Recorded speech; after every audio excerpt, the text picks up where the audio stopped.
Okay, now this video is going to be a little bit different. My subject for today is in defence of Christian rock. Now I've been listening to Christian rock music, or Christian contemporary music as some people call it, well, for a long time, ever since Larry Norman was still one of the chief men in Christian rock.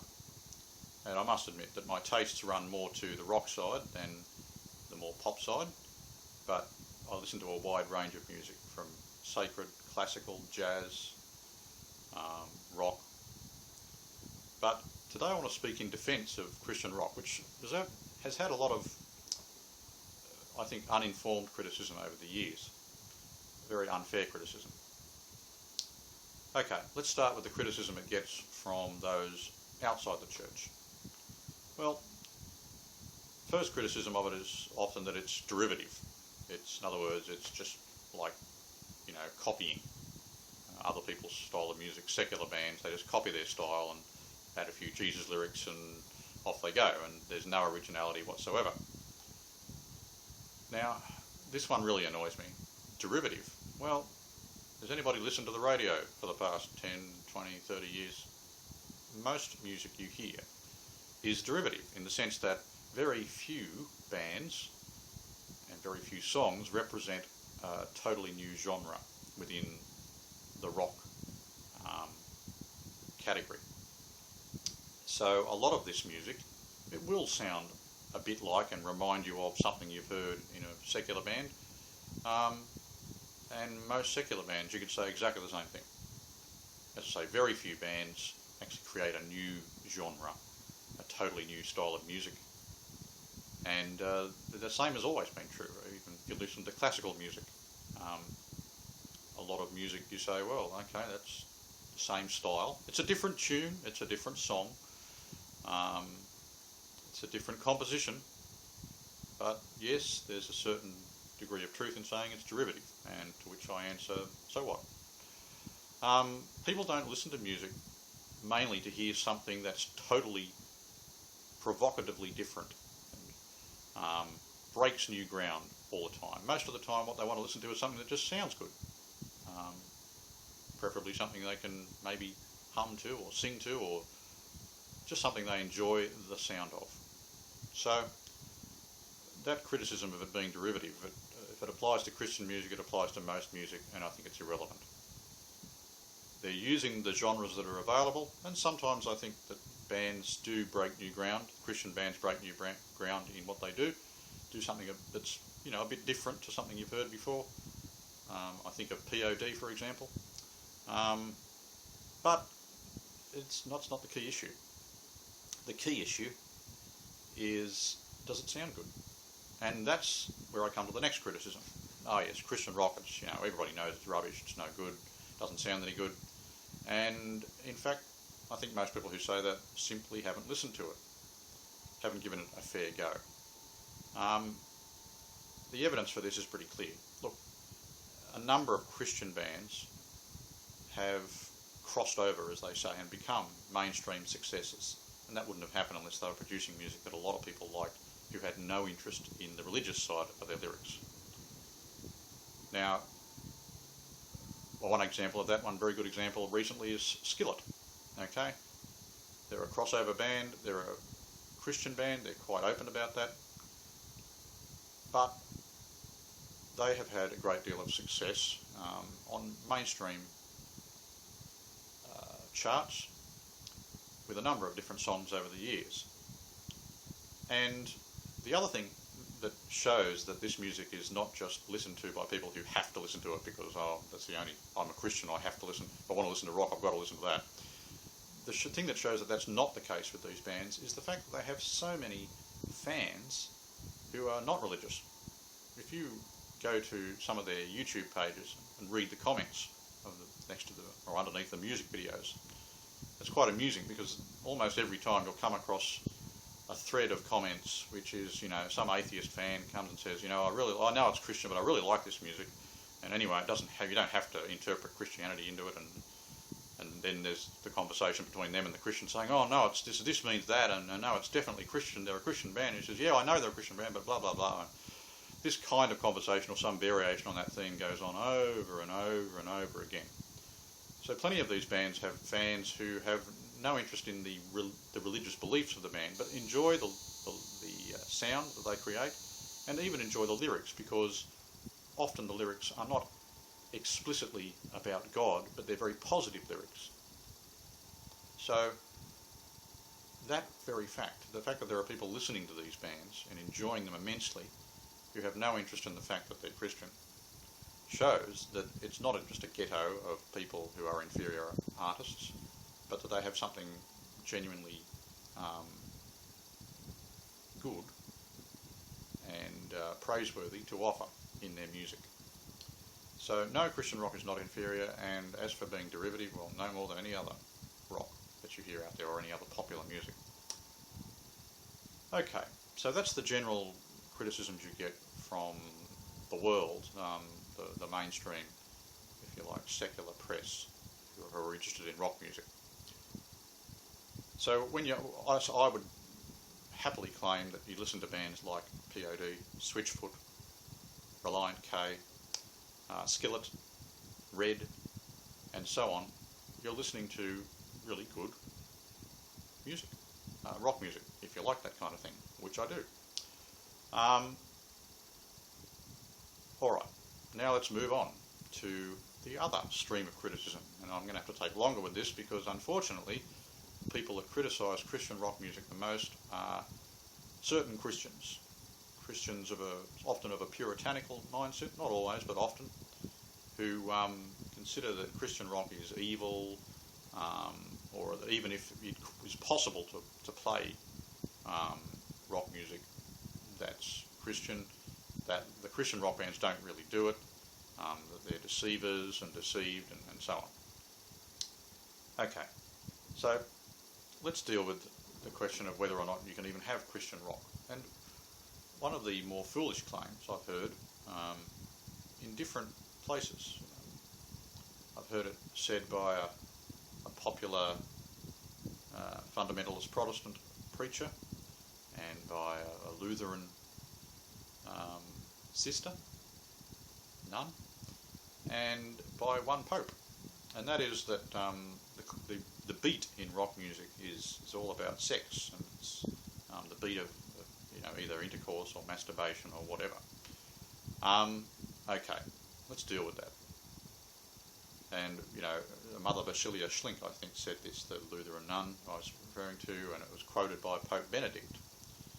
And look, I respect these people. They're both very godly people, but they're wrong. If you want to know where the beat comes from for rock music, why rhythm is so fundamental to so much music, and especially rock music, you don't need to go down to the reproductive organs. You need to look here, the heart.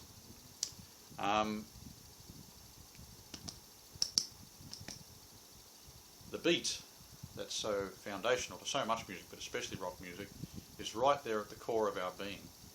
It's in the chest. We have a heartbeat. It's even syncopated. And that's where the rhythm comes from, if you like, from the heart. The physical organ we call the heart. It's the source of our, in many ways, the source of our love of rhythm. And you don't need to look any further than that. So the rhythm of life that is represented in rock music, that strong rhythm, is a rhythm of the heart. Okay. Now, what else do people complain about? Well, just looking at my notes. They complain about the fact sometimes that a lot of these Christian rock bands, especially the ones that cross over and become mainstream successes, they're not explicit enough in their Christian lyrics. If you're going to be a Christian rock band, you should sing about God and the gospel. You should, bring people to Christ and so on. Okay. Well, this is, again, completely unfair. There is a spectrum of Christian rock music, and I think of it this way. It's a spectrum from the gospel bands to the salt bands, what I call the salt bands. What do I mean by that? Look, many of these bands say, well, look, we're a band of Christians, but we're not a Christian band. And what they're saying is they're not denying their faith. They're saying, we don't make music for the church as such. We're not making music for a religious purpose, even though we believe in God and we believe in Jesus and we worship him. But we make music to make good music. We write about life and love and such things, fear and betrayal and anger and friendship, and we write about the things that human beings have always written about. And we do it as Christians, and that Christianity will have an effect on our lyrics, but it doesn't mean we're expressing spiritual themes in all our music. And these kinds of bands, I call them salt bands because they're out there being salt and light. They're shining their light. They're not ashamed to say we are Christians, and they're making good music, and they're not writing spiritual music as such necessarily, although those themes do come up in their lyrics, but they're writing about life and about the things that people have always written about in their songs, and they're doing it in a way that is noticeably different in that, they don't take the same negative approach that so many groups do in the mainstream. So there's a positivity about what they're doing and a hope that they express in their music.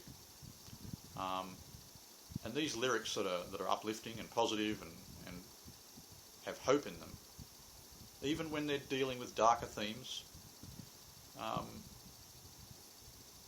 this is an expression of their Christianity, even though it's not a direct spiritual expression of doctrine or trying to convert people. And they're salt bands because, Jesus said we're the salt of the world. And we're meant to be lights to the world. Shine our light, be salt, be different, and they are different. These bands, you notice there is a difference in their lyrics, even when they're not talking religion. But by being out there and being known as Christians and living a different lifestyle, then they are a witness in that way. They're salt to the world, they're light to the world, because they're bringing something positive in that doesn't have to be specifically religious, to be positive and good and uplifting. Alright, and at the other end you've got the gospel bands, and they're bands a bit like, back in the day, Petra.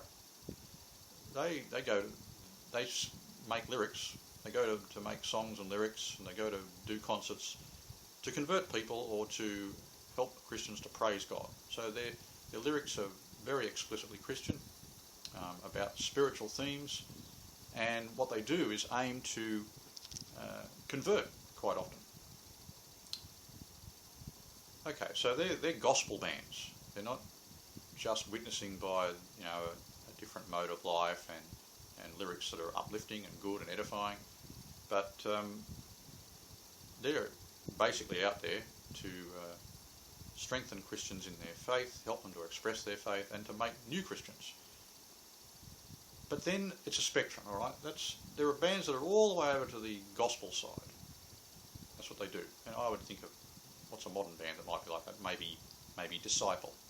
They're sort of a metal band, metalcore band, and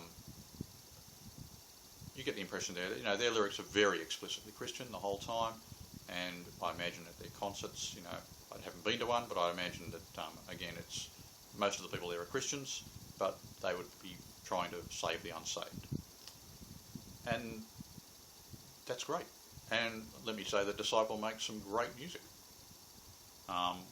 The only reason I think that some of that music would not be played in a mainstream radio station is because it is so explicitly Christian. But the quality is great. And then you go all the way to the other end, and I think of a band like Paramore. I think they're all or mostly Christians in the band, but they don't sing Christian music. But their faith is important to them, and they are willing to talk about it. Now, there are lots of bands that are in between on the spectrum.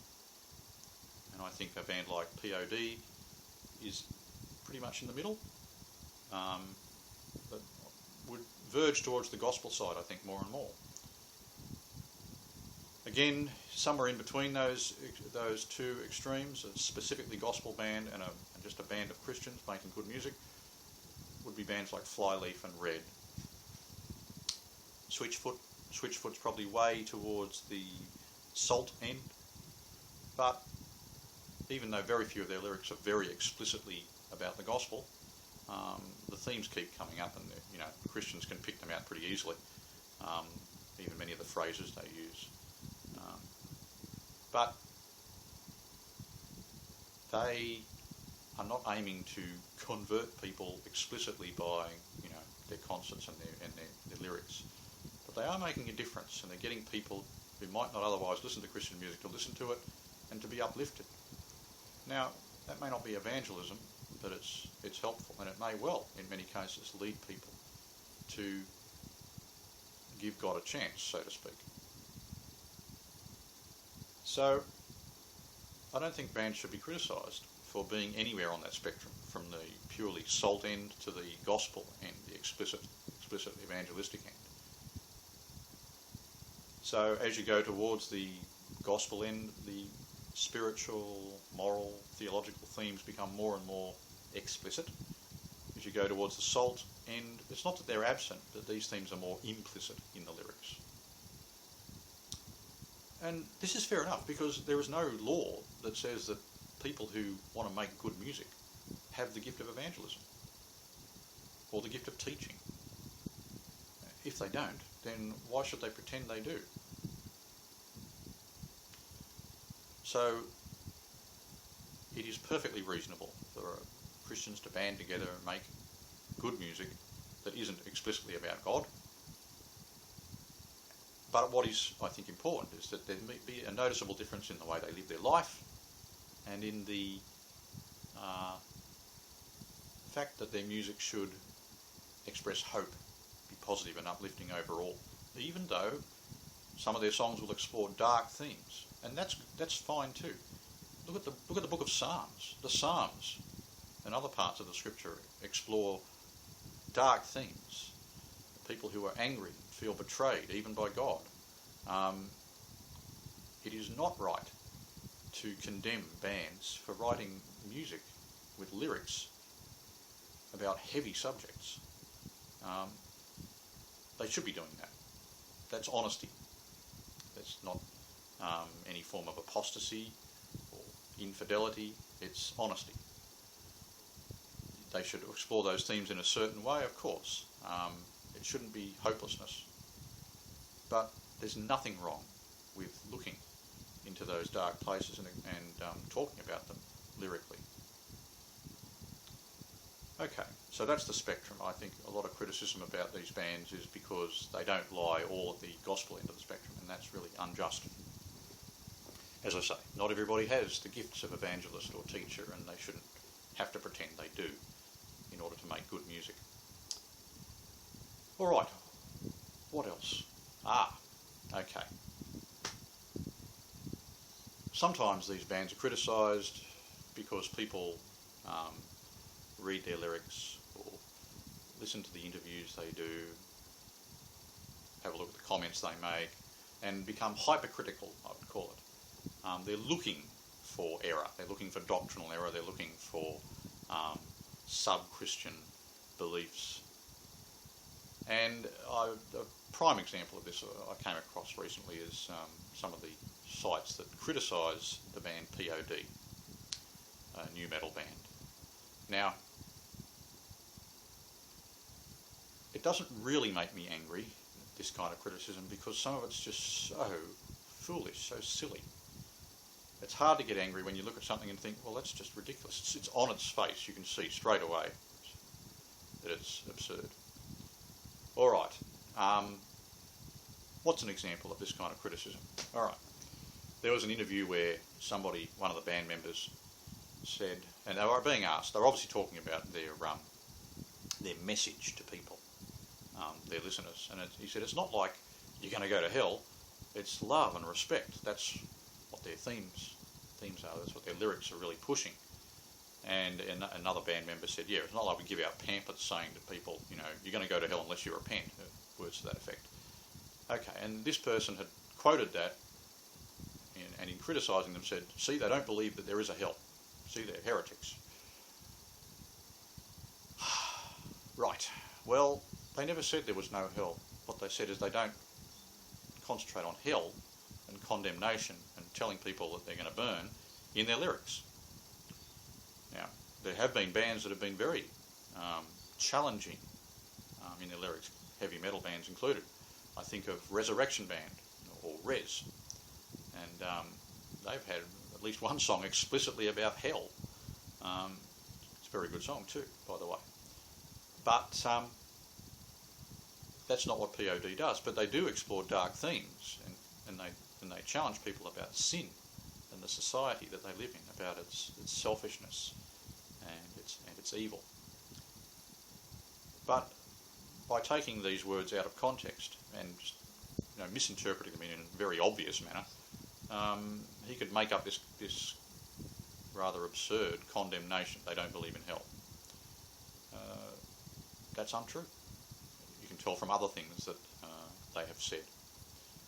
So this was just one criticism. Another one was that they talked about how they respect Bob Marley and Rastafarian music, and therefore they're Rastafarians, or they believe the same thing about Jesus that Rastafarians do. And none of the words that were quoted said that. It was quite clear that he was basically making stuff up. Even when he was quoting their words, he was deliberately misinterpreting them. So a lot of the criticism is what I would call hypercriticism. Now, don't get me wrong, I'm sure there's things that you could find lyrically in many of these bands that you could say, oh, that's not quite theologically correct, or, ooh, I'm not sure they should have expressed it that way. Yeah, well, guess what? They're human beings, they're flawed, they're fallible, and if you were to ask a member of POD or Skillet or any of these bands, do you think that any of your lyrics might have flaws? Do you think that that there's a possibility that some of them could have been a little bit better, or that that there might be some deficiencies? I'm sure they would say, well, yeah, of course. We're only human beings. We don't claim to be infallible in our music or in our interviews. So, they don't claim to be theologians or scholars. They're writing music, and they're writing good music. And the lyrics won't be perfect, but doesn't mean they were not good lyrics. And I think that people just need to cut them a bit of slack, so to speak.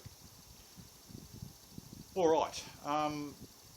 It's also worth remembering just how many people have been touched in a positive way by these bands. I look at some of these comment threads, on the YouTube videos put out by these bands, and that and other evidence I've seen, lots of young people have had their lives changed by listening to these bands. That's a fact. There've been conversions. There've been, and it's amazing how often you hear this or read it, a number of young people who have contemplated suicide, been about to commit suicide, and then not committed suicide because of hearing some song by one of these bands, whether it be a Skillet or a POD or Third Day, more at the gospel end, or whatever. People's lives have been saved by this music. So before people get all high and mighty and condemn the imperfections in these artists, let's not forget to look at all the positives, the wonderful things that have happened due to their music. They would admit their imperfections. That's very clear. They don't claim to be perfect.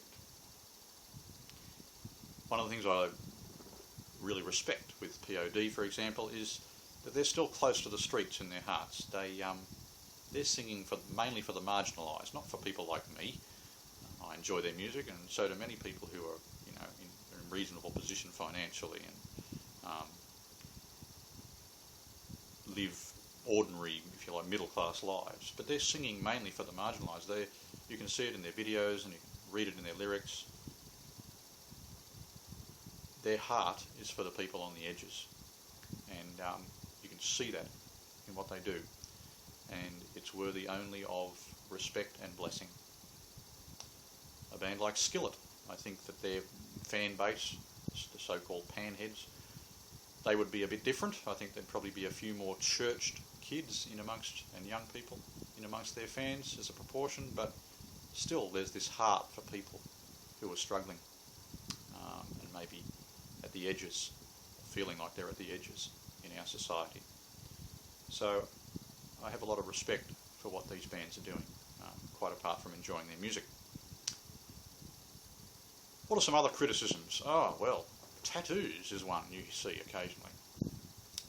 Yes, a number of these bands, the members have tattoos, and some Christians will point to the Old Testament where tattoos are forbidden to the people of Israel. So there you are. They're going against the Bible, and yet they claim to be Christians. That really says it all. No, it doesn't. Look, there are a lot of things in the Old Testament, in the Torah, in the law, that do not apply to Christians, that are not laws for all time, for all people, that they were specifically for the Jewish people and they had a certain symbolic value. And a number of them involve the human body and physical things, like circumcision. Circumcision was mandated under the Old Covenant and is not mandated under the New Covenant. And there you are, there's a case where God commanded for a time, for a certain people, a mutilation, a minor mutilation of human flesh. You will find earrings which require piercings. You will find earrings referred to in a positive way in Genesis and the book of Job. So it's not like there's a biblical principle that you must not interfere in any way or pierce or damage the human body, that it's completely forbidden and evil. Clearly that's not the case. If earrings and circumcision were okay under the Old Covenant, that shows that there is no general principle that you cannot in any way change the form of the body or damage the skin. So you need to distinguish between laws that are reflective of basic morality, like love your neighbour, and laws which aren't, like you can't have milk products and meat products in the same place. You can't use two different types of fibre in one fabric, in one piece of clothing. You can't have tattoos. These are the sorts of laws to do with physical things and have physical symbolism associated with them that are not of permanent significance, or not of permanent. They're not permanently mandated, if you will. Okay, so having said that, I would say if somebody came up to me and said, "Should I get a tattoo?" I would say, "Oh, look, I'm not fond of them in the sense that there's no going back. It's permanent. How are you going to feel about this when you're 60 or 70? So especially around the face, I think it's often imprudent. But I certainly don't look down on somebody because they've got a tattoo, and I certainly don't think that I have the right to say, no, that's forbidden, because it's not. I don't see that it is forbidden. So I think that it depends on what's on the tattoo, obviously. But this is a minor matter. And although if somebody asked me, I'd probably say, oh, look, my tendency would be to say, don't do it unless you're really certain that you're going to be happy with that when you're 70. Nevertheless, it's not something that people should be worried about as if it's some matter of great importance. Somebody has a tattoo, but they live their life in a loving, generous way, and, well, I think we all know what God would consider more important. Is it that they got a tattoo, or that they helped some homeless man? Yeah, no competition really. So that's another criticism which I think is a bit silly. What about lifestyle? This is another criticism, that these, people point the finger and say, oh, so many of these Christian rock artists have fallen in their lifestyle, they've gone off the rails in some way. Yeah, many have, and so have many clergy. People in my line of work. Doesn't make being a clergyman a bad thing. So I really think that's one of the poorest arguments of all. Many of these Christian rock bands, their members, spent a lot of time doing charity work. They spend time helping young people one way or another. and that's only worthy of praise. And if some of them fall, well, guess what? It was ever thus, and it's not limited to Christian rock artists. Some of them might be insincere. I've heard people say, "Oh, a lot of these Christian metal bands, they're not real. They don't really believe it. They're just trying to get in on the act and make a bit of money that way with a guaranteed audience." Well, there might be something like that. Jesus said there would be wolves in sheep's clothing. You'll find it again amongst the clergy. You'll find it amongst ordinary Christians. People who one thing on the outside and another on the inside. Proves nothing in itself. It's sad, but it doesn't prove anything. Okay. Do I have any of my own criticisms, if you like? Any of my own concerns? Do I think there are limits to what we can do in this area of Christian rock? Are there any limits to the medium? Alright, well, let's take an example.